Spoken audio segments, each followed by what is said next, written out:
एक रोज यह श्लोक पढ़ा। संगः सर्वात्मना त्यज्य सचेत त्यक्तम न शक्यते अस्तिभ सह कर्तव्यः सताम संगो हि भेषजम। काम सर्वात्मना हेयो हात उंगवेच्यक्यते न सह मुमुक्षा प्रति तत् कार्यम सैव तस्यापि भेषजम।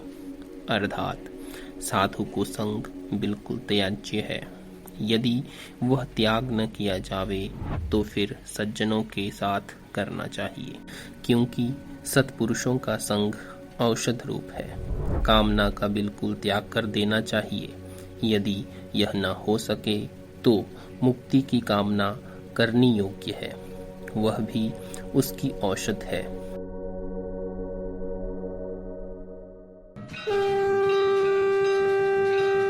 बोलो मेरे श्री गुरु महाराज की जय। बोल मेरे श्री परमहंस दयाल महाराज की जय।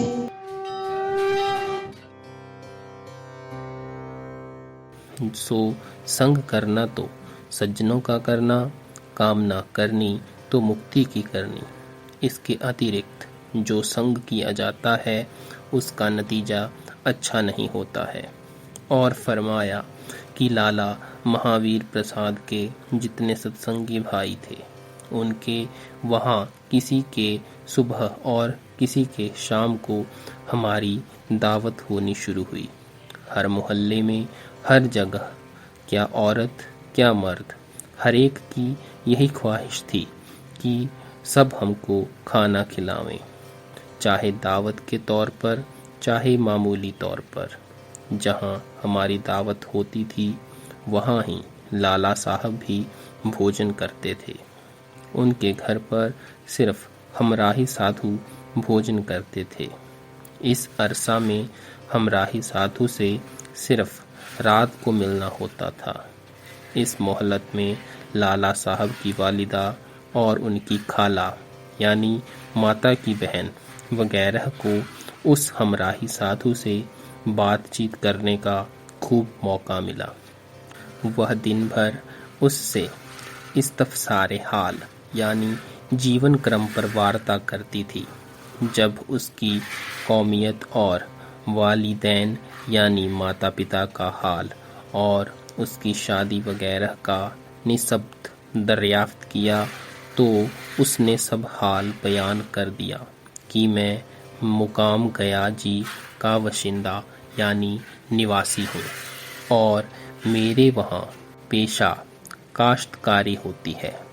खेती बाड़ी के काम में बहुत सख्त मेहनत और मुशक्क़त यानी परिश्रम करनी पड़ती थी।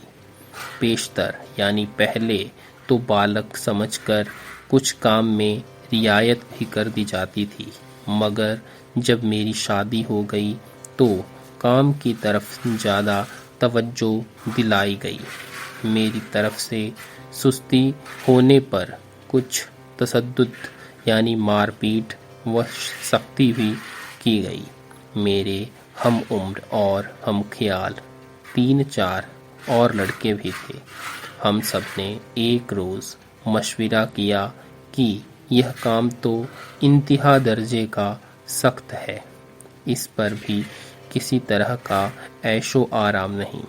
फिर घर वालों की सख्ती और भी मुसीबत है। क्या करना चाहिए? यहाँ से कहीं भाग चलें तो इस अजाब यानी संकट से रिहाई हो। और खाने पीने की फिक्र क्या है, कहीं मेहनत मजदूरी या नौकरी कर लेंगे। परमेश्वर ने चोंच दी है तो चोगा ज़रूर देगा। ऐसी सलाह करके हम 5 लड़के वहाँ से भागे।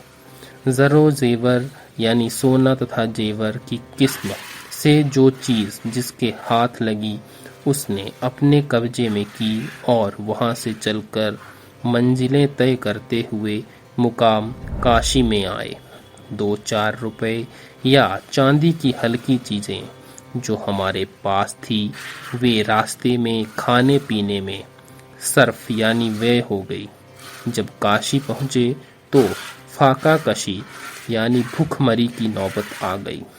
नौकरी हरचंद तलाश की, मगर अजनबी आदमी को जिसका कोई हामी हो न जामिन कौन नौकर रखता है। आखिर भूख से तंग आकर भीख मांगने पर कमर बांधी।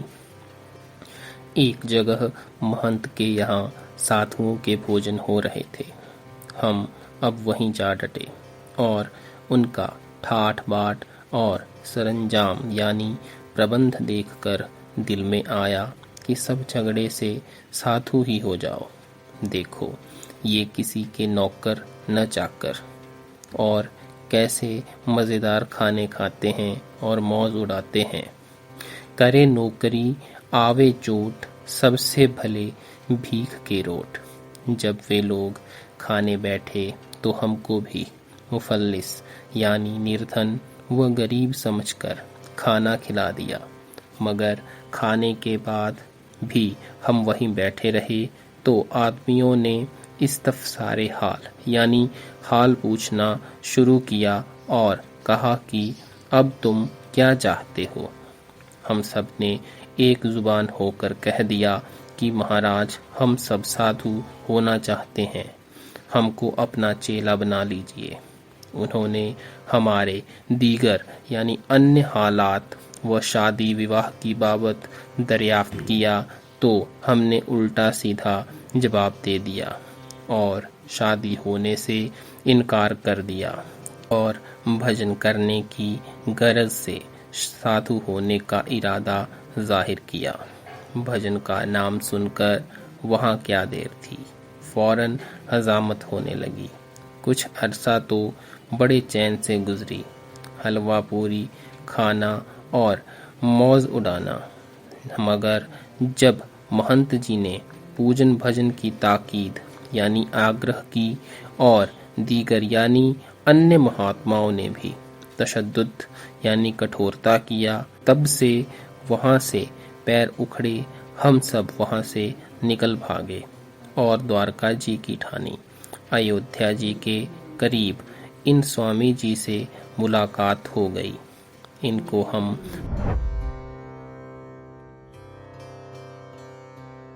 बोलो जयकारा, बोलो साचे दरबार की जय।